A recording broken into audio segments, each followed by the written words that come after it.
Shalom,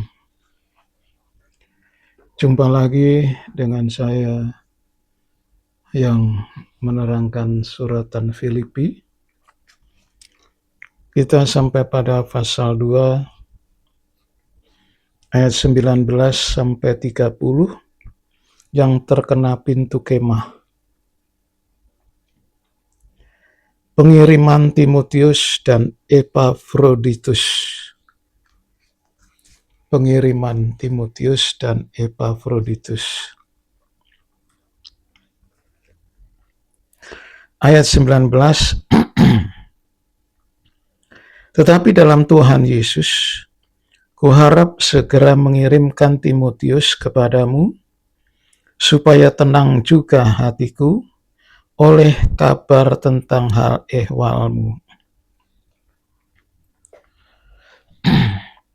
Jadi Timotius diutus Rasul Paulus yang tidak ada di Filipi. Timotius itu sebagai kawan sekerja, karena tak ada seorang padaku yang sehati dan sepikir dengan dia, dan yang begitu bersungguh-sungguh memperhatikan kepentinganmu. Timotius dengan Rasul Paulus itu sudah sehati sepikir. Jadi bagaimana hatinya Paulus, nah disitulah hatinya Timotius. Ini dalam rangka berkomunikasi sebagai pimpinan yang membuka waktu itu jemaat Filipi yang baru, maka Rasul Paulus memonitor terus bahwa karena Timotius ini sudah sehati sepikir, jadi ya sudah percaya.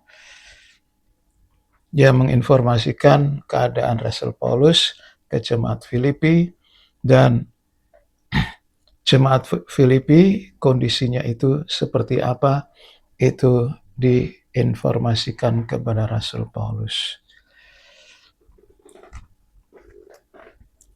Lantas ayat 25.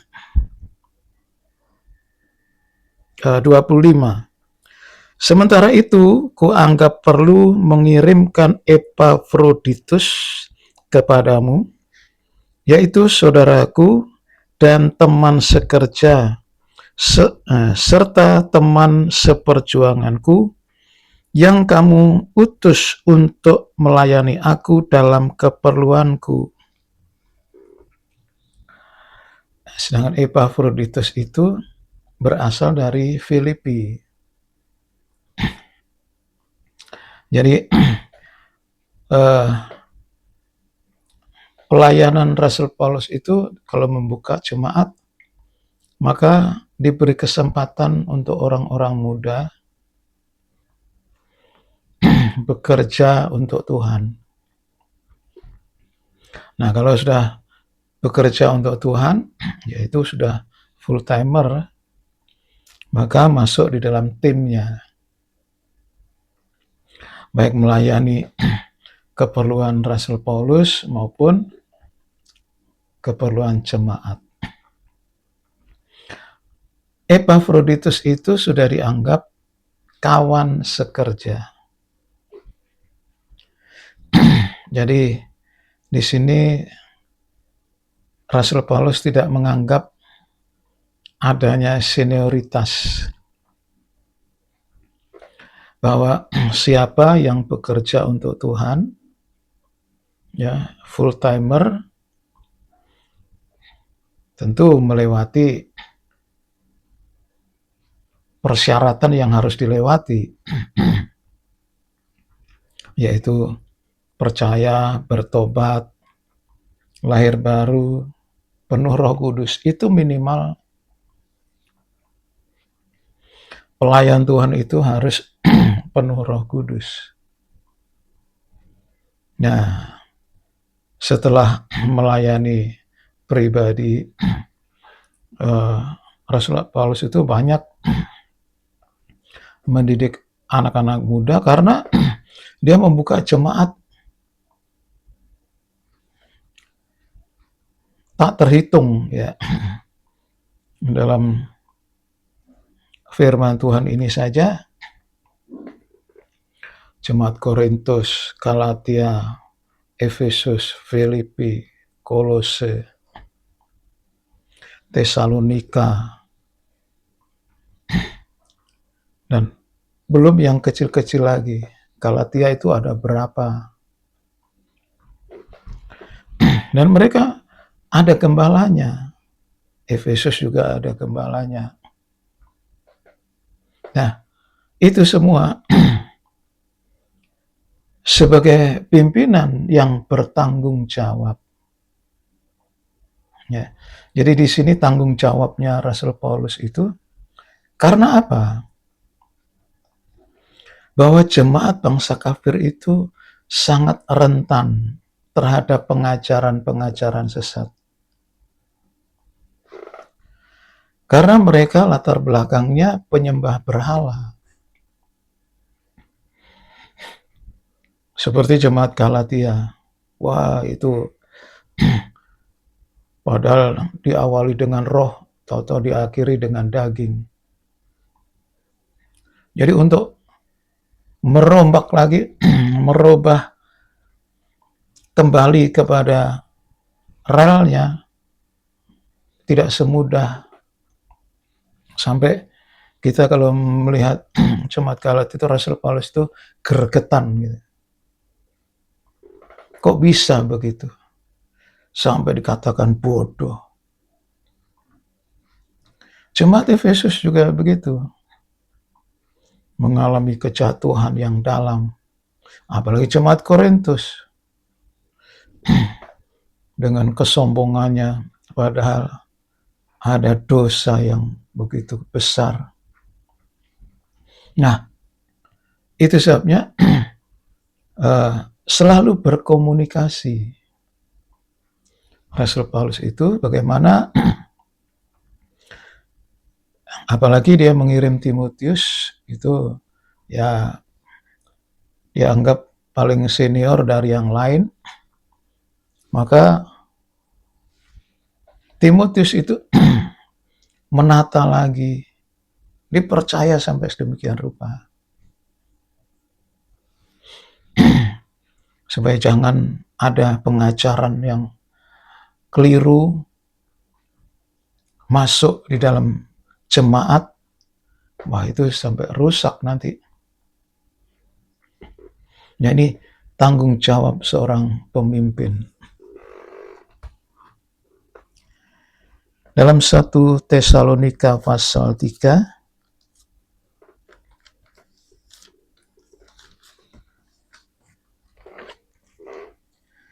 ayat 6 sampai 8. Tetapi sekarang setelah Timotius datang kembali dari kamu dan membawa kabar yang menggembirakan tentang imanmu dan kasihmu, dan bahwa kamu selalu menaruh kenang-kenangan yang baik akan kami dan ingin untuk berjumpa dengan kami, seperti kami juga ingin berjumpa dengan kamu. Maka kami juga, saudara-saudara, dalam segala kesesakan dan kesukaran kami, menjadi terhibur oleh karena kamu, oleh imanmu.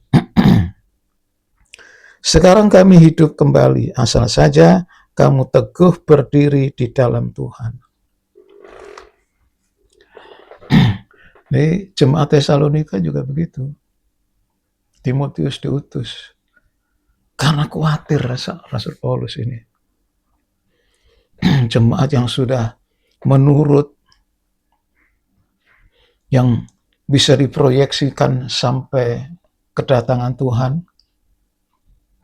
Kalau nanti ada pengajaran, sebab waktu itu ada saja, dari dalam juga ada yang keluar. ada beberapa anak buahnya Rasul Paulus itu ternyata mengajarkan ajaran yang sesat. Nah, belum yang dari luar. Itu sebabnya dia terus mengadakan komunikasi.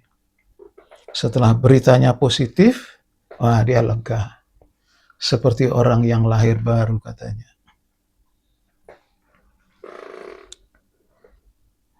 Kolose pasal 4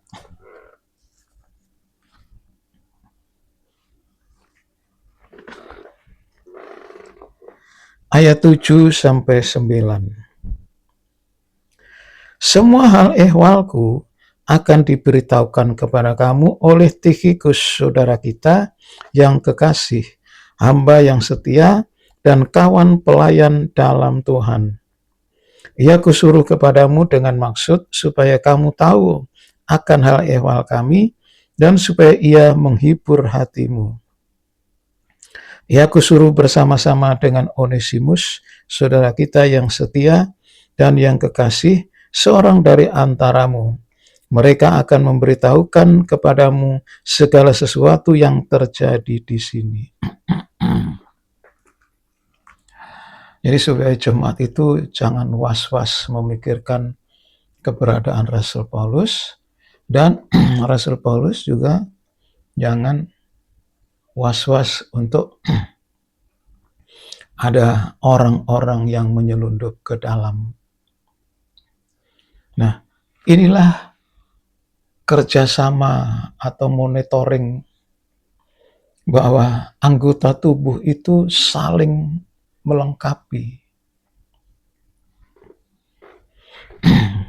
Kalau ada ternyata penyimpangan-penyimpangan, ya sebelum parah, supaya dia datang kembali untuk memperbaiki. Nah, itulah yang dikerjakan Rasul Paulus, yaitu supaya jemaat bangsa kafir ini terus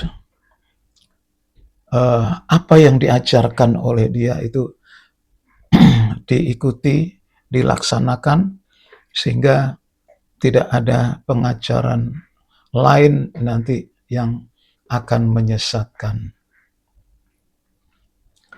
Sekian firman Tuhan. Amin.